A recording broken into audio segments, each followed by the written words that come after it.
थोड़ा स्मरण में रखे, आपको स्मरण में रहिए।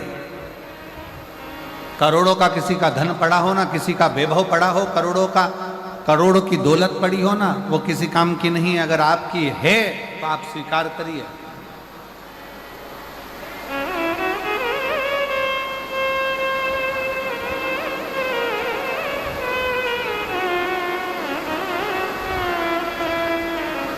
हर हर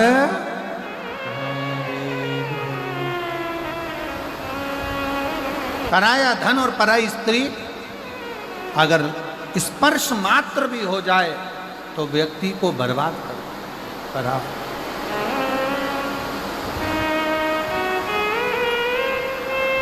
देखिए, बहुत तेज जलवृष्टि है और निवेदन है, पंडालों में जहाँ जगह हो पीछे के टेंट ऑन खाली कर कर पंडालों में जहाँ जहाँ जगह हो वहाँ पर बैठने का प्रयास करिए। पंडालों के अंदर जहाँ जहाँ जगह हो वहाँ बैठने का प्रयास करिए। पानी बहुत तेज है। और शंभु शरणे पड़ी मांगो घड़ी रे घड़ी दुख काटो दया करी दर्शन आपो। शंभु शरण पड़ी मांगो घड़ी रे घड़ी दुख काटो दया करी दर्शन आपो। शरण पड़ी मांगो घड़ी रे घड़ी दुख काटो दया करी दर्शन आपो। शंभु शरण पड़ी मांगो घड़ी रे घड़ी दुख काटो दया करी दर्शन आपो। दया करी दर्शन आपो। शिव कथा कह रही है, भगवान शंकर का चरित्र कह रहा है, शिव महापुराण कथा वर्णन कर रही है। पर धन और पर नारी,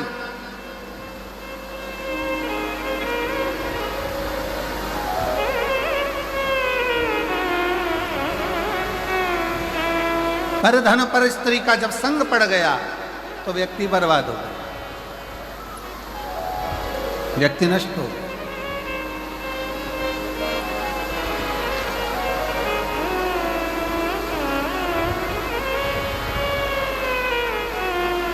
और देवराज के साथ में यही हुआ। घर में सुंदर नारी है, घर में सुंदर बच्चे हैं, घर में बुजुर्ग माता पिता हैं, पूरा घर अच्छे से चल रहा था, कोई चीज की जरूरत देवराज को नहीं पड़ती। पर जब एक वैश्या का संग देवराज को हो गया, उसकी सुंदरता देखकर, उसका चेहरा देखकर, उसकी सुंदरता का गुणगान करते हुए देवराज उस वैश्या का संग जब पकड़ लिया,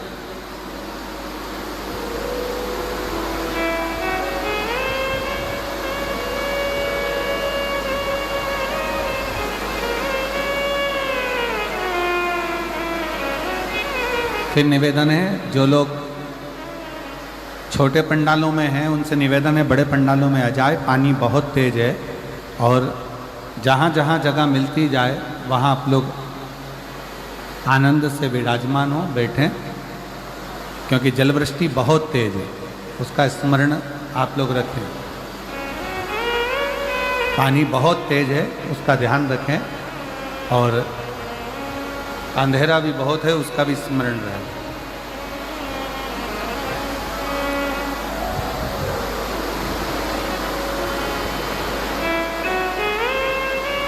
घर में सुंदर नारी है, घर में सुंदर स्त्री है, घर में सुंदर बच्चे हैं, विद्वान बच्चे हैं, घर में बुजुर्ग माता पिता है, पर देवराज नाम का ब्राह्मण एक गलत स्त्री के चक्कर में, गलत नारी के चक्कर में पड़ गया।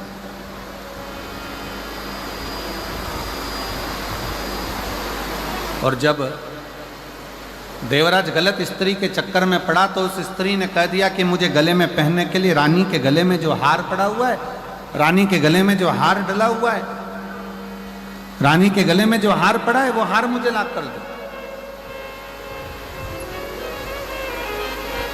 मुझे वो हार चाहिए।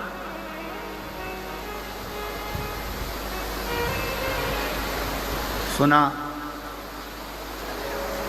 देवराज, अभी तक देवराज ने कभी भी चोरी नहीं करी थी, देवराज ने कभी गलत कर्म नहीं करा था, गलत कृत्य नहीं करा था। केवल एक स्त्री के चक्कर में पड़कर, एक नारी के चक्कर में पड़कर, एक पर स्त्री के चक्कर में पड़कर देवराज ने चोरी का क्रम पहली बार प्रारंभ करा और चोरी करने के लिए राजभवन में पहुंच गए।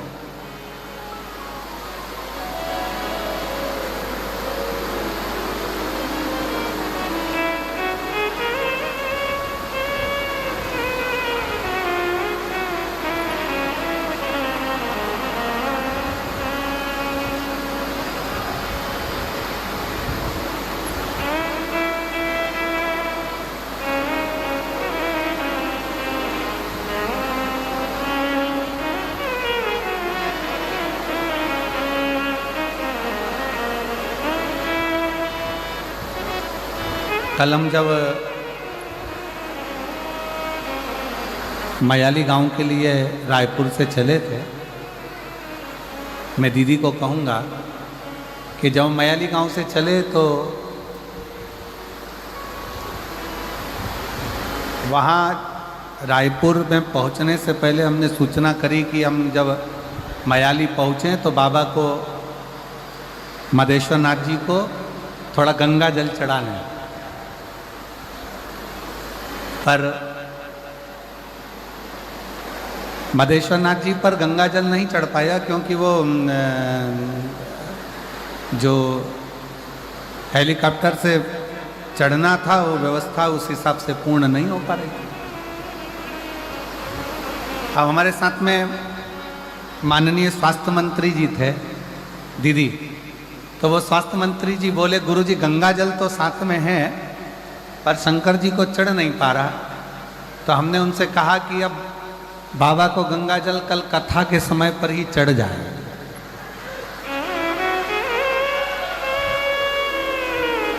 और आज जो ये नज़ारा मदेश्वर नाथ जी का जो दर्शन करने को मिल रहा है, बाबा अपना स्नान खुद गंगा जल से कर रहे हैं, इससे बढ़कर मदेश्वर नाथ का और क्या आनंद है। यही शिव।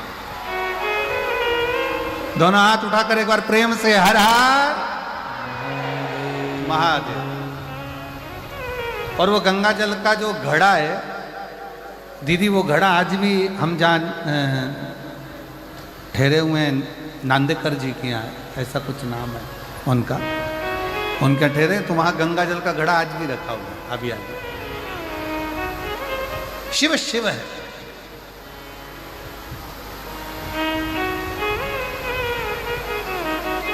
आप जिस भाव से उसको भजोगे, आप जिस हिसाब से उसको भजोगे, आपका मन, आपका हृदय जितने प्रेम से, जितने भाव से आप उसको भजोगे वो स्वीकार करेगा, जितने भाव से।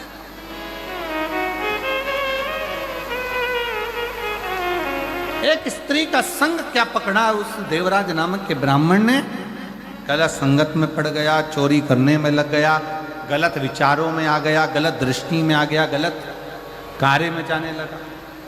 और हुआ क्या,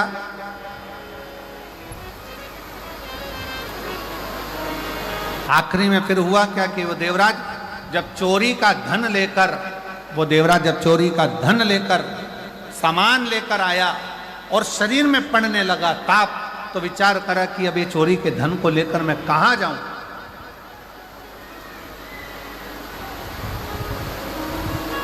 किस जगह पर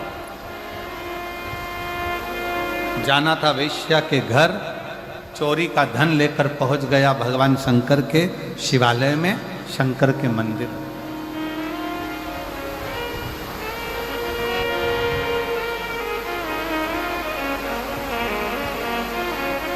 और चोरी का धन लेकर जब वो शंकर के मंदिर में पहुंचा, शिवालय में पहुंचा, शंकर के मंदिर में जैसे ही गया, शरीर में इतना ताप पड़ रहा था कि वो दुबक कर चोरी के धन को अपने अंदर छुपाकर और एक कोने में जाकर एक दीवार से टिक कर बैठ गए।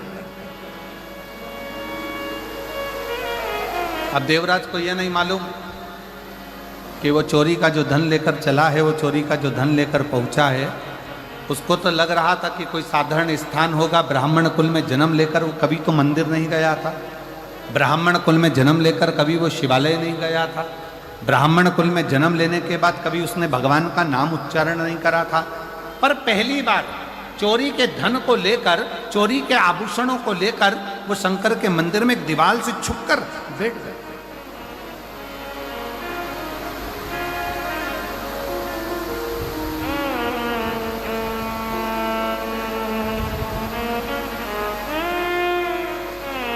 और वहीं शिव मंदिर में भगवान शंकर की उस पवित्र धरा पर, उस शिवालय में कोई एक ब्राह्मण, कोई एक संत, कोई एक साधु, कोई एक सन्यासी, कोई तपस्वी, कोई साधक, कोई उपासक शिव महापुराण की कथा का वाचन कर रहा था और बीच बीच में दोनों हाथ उठाकर कह रहा था हर हर महादेव। और जैसे ही वो हर हर महादेव कहता, देवराज को बड़ा चिढ़ छूटता, बड़ा गुस्सा आता कि मेरे शरीर में ताप पड़ रहा है, मुझे बुखार आ रहा है, मेरा शरीर गर्म हो रहा है, मुझे ठंड लग रही है और ये बार बार चिल्ला रहा है हर हर महादेव। देवराज को क्रोध आ गया। शिव कथा कहती है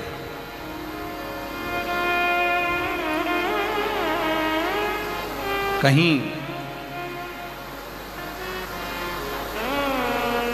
अगर मिल जाए शरणागति भगवान शंकर की तो उसको स्वीकार कर। कौरव और पांडव दोनों की सेना तैयार है, युद्ध के मैदान में खड़ी है, दोनों की सेना।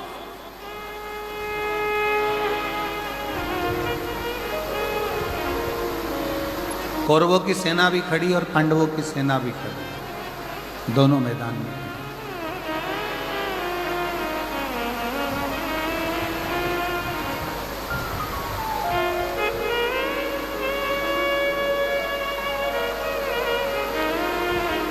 कौरवों की सेना भी मैदान में है, पांडवों की सेना भी मैदान में। भगवान कृष्ण ने अर्जुन से कहा, अर्जुन एक बात सुनो, ये युद्ध जो प्रारंभ होने वाला है, इस युद्ध के प्रारंभ में शंख की ध्वनि कर कर चिल्ला कर कह दिया जाए, अगर कोई कौरवों में से पांडव में आना चाहे तो आ जाए, और अगर कोई पांडवों में से कौरवों में जाना चाहे तो चले।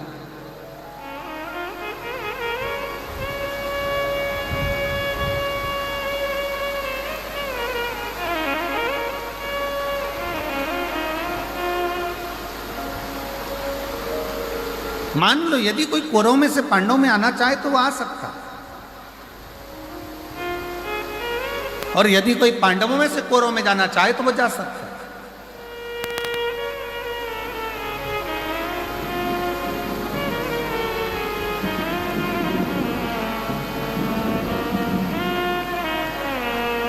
अर्जुन ने शंख का नाद करा, शंख की ध्वनि करी, और शंख का नाद कर कर अर्जुन ने चिल्ला कर कह दिया, यदि कोई कौरवों में से पांडवों में आना चाहे तो वो आए, और यदि कोई पांडवों में से कौरवों में जाना चाहे तो वो जाए।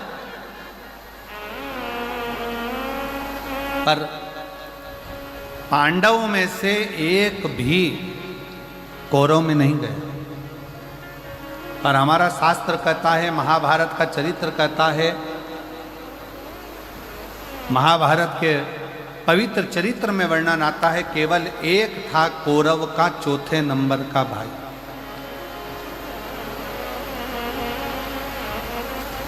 जिसका नाम था विकर्ण। कौरव का चौथे नंबर का भाई था विकर्ण, जो अपने रथ को लेकर आगे आया, अपने रथ को आगे बढ़ाया।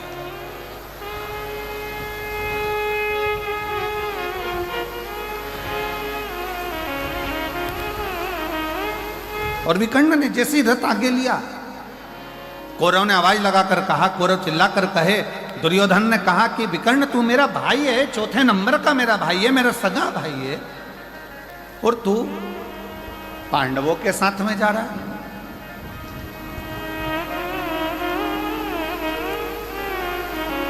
तू मेरा सगा भाई होकर पांडवों की सेना में जा रहा है। विकर्ण मुस्कुराया, थोड़ा रथ और आगे बढ़ाया। फिर दुर्योधन ने कहा, दुशासन ने आवाज लगाकर कहा, विकर्ण तू हमारा भाई होकर, सगा भाई होकर, और तू पांडवों की सेना में जा रहा है। आखिरी में विकर्ण से रहा नहीं गया और विकर्ण ने कहा, भैया दुर्योधन, भैया दुशासन, सुनो, मैं पांडवों की सेना में नहीं जा रहा हूं, मैं धर्म की लड़ाई लड़ना चाहता हूं, इसलिए मैं पांडवों की सेना में नहीं, जो रथ को हाँक रहे हैं द्वारकानाथ, जो रथ को चला रहे हैं भगवान कृष्ण, विकर्ण कहता है मैं उन कृष्ण की शरणागति में जा रहा हूं।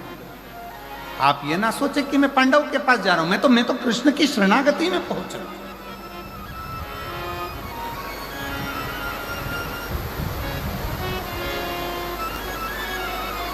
और जितने यहां पर बैठकर कथा को श्रवण कर रहे हैं माधेश्वर नाथ जी के पवित्र चरणों में, आप इतना स्मरण जरूर रखना कि ये कथा आप कहां बैठकर सुन रहे हो, आप किस भूमि पर बैठकर सुन रहे हो। मधेश्वर बाबा के चरणों में बैठकर इस प्राकृतिक शिवलिंग के एक आनंदमय स्वरूप में, जिसको कोई बनाया नहीं है, मंदिरों में जो शिवलिंग होता है उसका निर्माण कोई ना कोई करता है,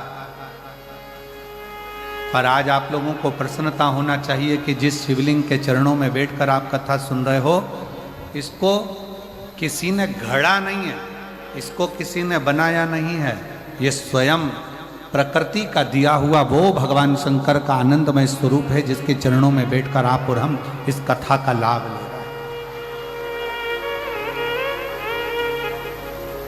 और देखो, मानो तो गंगा माँ हूं और ना मानो तो बहता, जम के बोलो जरा, ना मानो तो बहता, अब मान लो तो मैं गंगा हूं, और ना मानो तो पानी तो बह रहा है, तुम्हारी मर्जी पड़े तो डुबकी लगाओ, तुम्हारी मर्जी पड़े तो नहाओ, तुम्हारी मर्जी पड़े तो ले जाओ, तुम्हारी मर्जी पड़े तो जाओ।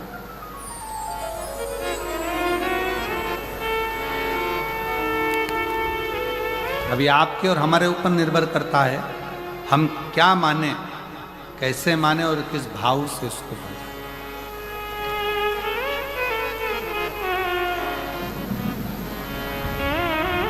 देवराज,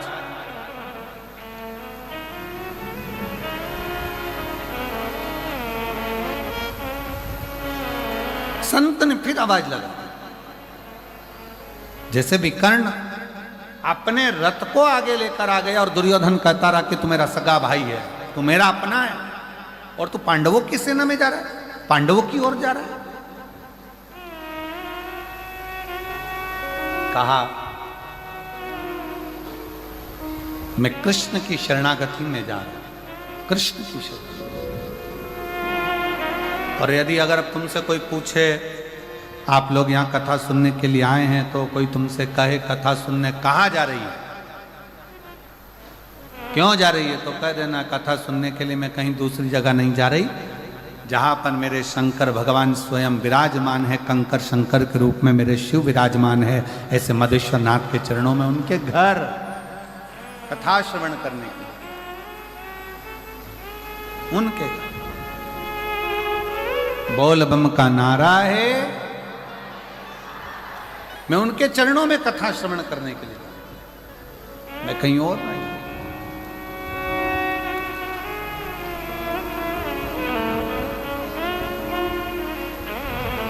और तेरा ही दिया मैंने खाया पिया है, तेरा शुक्रिया है तेरा शुक्रिया है। जब हम हृदय से बाबा के चरणों में बैठकर एक बार दिल से बाबा से प्रार्थना करते हैं तो बाबा स्वीकार करता है। एक पत्र है बड़ा सुंदर, देखिए।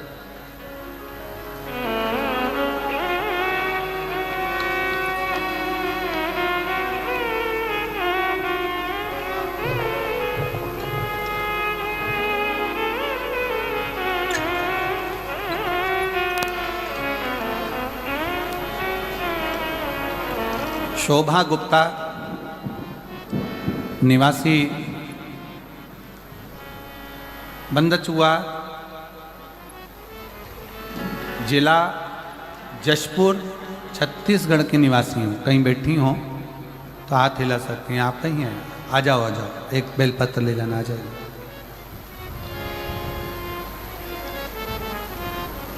शोभा गुप्ता, निवासी जिला जशपुर, छत्तीसगढ़ की निवासी। पत्र को आप लोग एलईडी पर पढ़ सकते हैं। पत्र एलईडी पर दिख रहा। मैं आपकी कथा 2020 में पहली बार श्रवण करी थी, तब से अब तक कथा सुन रही हूँ। मेरे 2 बेटे हैं, जिसका नाम अतुल गुप्ता, अमित गुप्ता है। मेरे पति का निधन 2000 में हो गया। गुरुदेव, पति के जाने के बाद थोड़ी समस्याएं इतनी घिर गई कि दुख की जिंदगी चालू हो गई। कौन संभाले? मेरे बड़े बेटे की उम्र उस समय पर 7 वर्ष की थी और छोटे बेटे की उम्र उस समय पर 5 वर्ष की। गुरुदेव, दोनों को पढ़ाना, मेरे अपने दोनों बच्चों को मैंने सरकारी स्कूल में पढ़ाया।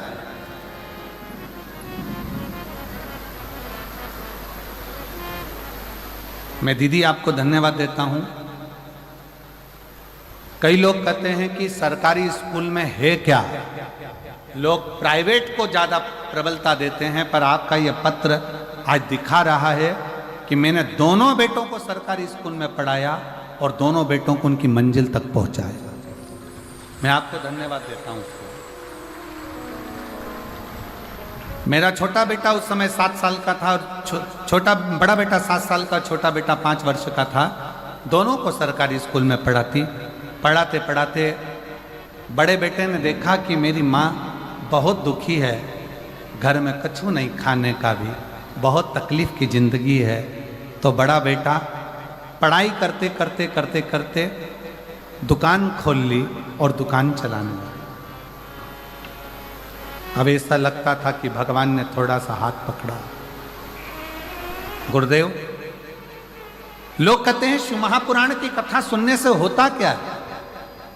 मैं कहती हूं, मेरा पहले का जो 2000 में पति गए, उसके बाद का जो जीवन कटा वो संघर्ष का कटा।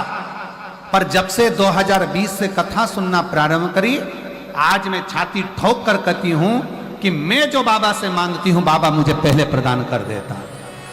गुरुदेव, बच्चे ने दुकान चलाई, दुकान में तकलीफ आई, धीरे धीरे बालक ने फिर चलाई और आज बाबा की कृपा से उसकी दुकान जम गई। उसी बड़े बेटे ने छोटे बेटे को और पढ़ाया और पढ़ाते पढ़ाते बेटे ने एग्ज़ाम दिया, पर उसका कोशिश सफल नहीं हुआ। मैंने अपने बच्चे से कहा, चिंता मत कर, अपन दोनों पशुपतिनाथ का व्रत करते हैं। और मेरे बेटे ने और मैंने दोनों ने पशुपति व्रत किया। बाबा की कृपा से रायपुर में जाकर मैंने पंडाल में बैठकर कथा को श्रवण करा और बाबा से वहाँ पर भी बैठकर निवेदन करा, बाबा मेरा एक बेटा तो दुकान कर रहा है पर दूसरा बेटा पढ़ाई में लगा है और ऐसी कृपा कर दे कि उसकी सरकारी नौकरी लग जाए। आज मैं बाबा को धन्यवाद देने के लिए आई हूँ। आज मेरा बेटा सूरजपुर जिला में फूड इंस्पेक्टर के पद पर नियुक्त हो गया है। मैं बाबा को धन्यवाद देने के लिए। और गुरुजी, एक पत्र और नीचे लिख रही हूँ। मेरे बेटे का दोस्त जिसकी शादी को 12 साल हो गए थे, उसको संतान का सुख नहीं था। मैंने उसको पशुपतिनाथ का व्रत और सफ़ेद आंकड़े की जड़ के बारे में बताया और 12 साल के बाद मेरे बेटे के दोस्त के घर में पुत्र रत्न की प्राप्ति हुई। मैं बाबा को धन्यवाद देने के लिए यहाँ आई।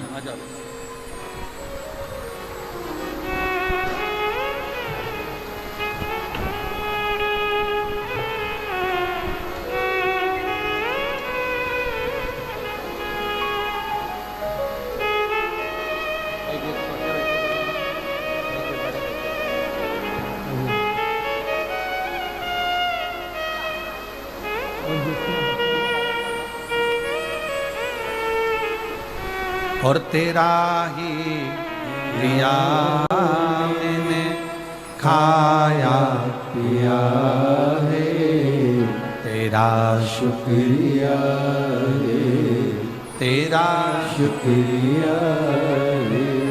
मुझे भोले बाबा ने बहुत दे दिया है, तेरा शुक्रिया है, तेरा शुक्रिया है।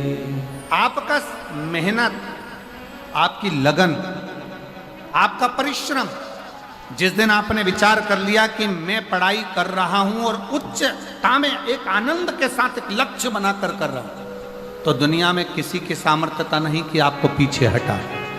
आप अपने लक्ष्य में आगे बढ़ोगे। हमने पहले भी कथा में कहा, आज फिर कहते हैं, माता के गर्भ से भी अगर किसी का जन्म हुआ है ना, तो हंसते हुए नहीं हुआ, हंसते हुए नहीं हुआ। माता के गर्भ से भी अगर किसी का जन्म हुआ है तो वो रोते हुए हुआ है। और स्वयं रामचरितमानस में तुलसी बाबा ने लिख दिया, माता कौशल्या जी राम जी का जब दर्शन करती हैं तो उसी समय पर कहती हैं, माता पुनि बोली सोमति डोली तजऊ ताते हरूपा की जय शिशुलीला अति प्रियशीला यह सुख परम अनुपा सुनि वचन सुजाना रोदन ठाना। इस संसार सागर में जन्म लिया है तो शिव महापुराण की कथा कहती है, रामचरितमानस कहती है कि संसार में जन्म लेने के बाद थोड़ा ना थोड़ा दुख तो आपकी जिंदगी में आएगा ही, थोड़ा ना थोड़ा दुख अपनी जिंदगी में आएगा ही। पर शिव पुराण की कथा एक बात और कहती है, अगर आपका लगन, आपकी मेहनत, आपकी कार्यशीलता और आपके कर्म की प्रबलता है तो दुनिया में कोई हरा नहीं सकता। आप आगे बढ़कर ही रहोगे और सफलता आपके पास में आएगी। बढ़ो।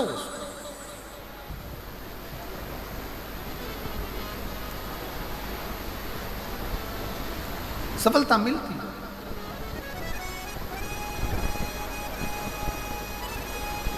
और मेरे भोले तेरा सहारा है, मेरे भोले तेरा सहारा है, मेरी नैया का तू किनारा है, मेरी नैया का तू किनारा है। मेरे बाबा तुझे पुकारा है, मेरे बाबा तुझे पुकारा है, मेरी नैया का तू किनारा है, मेरी नैया का तू किनारा है। शिव कथा कर रही है, भगवान शंकर का संवाद कर रहा है, शिव महापुराण का चरित्र कर रहा है।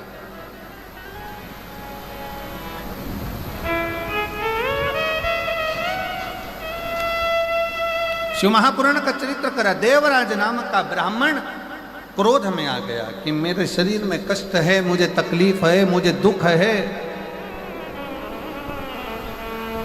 इतना कष्ट मेरे जीवन में पड़ा हुआ है और ये महादेव महादेव महादेव चिल्ला रहा।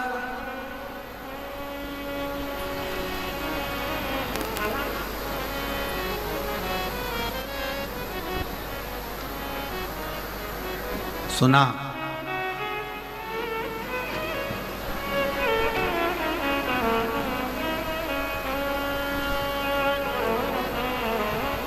सुनते ही